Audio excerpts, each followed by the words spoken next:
and talking about the regulations.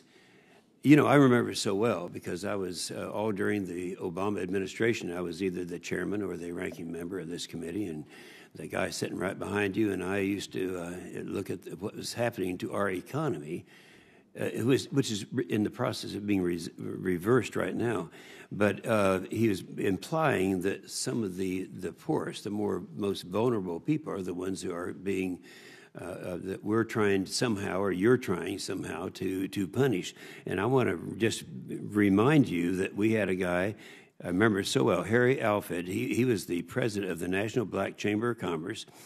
He provided some of the most powerful testimony that I've ever heard when it comes to the effects of the Clean Power Plan and some of the other regulations, but he was referring specifically to that, would have on the black and Hispanic poverty, including job losses and increased energy costs, and when it comes to regulations that you've been quoted as saying, and who benefits?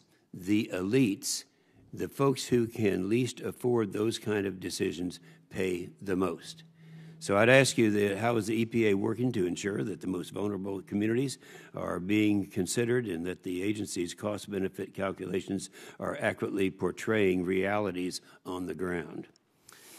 Well, Senator, good morning to you. And I think your question goes to the heart of cost of electricity, largely, and our power grid. And there are issues around that obviously go to cost.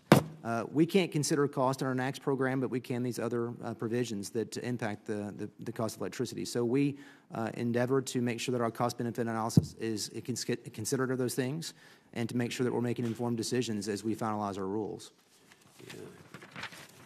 Well, he was very emphatic as to who is paying the price on these, and I think sometimes that previous administration forgot that those individuals, there are people out there are paying all they can pay just to try to eat and keep their house warm.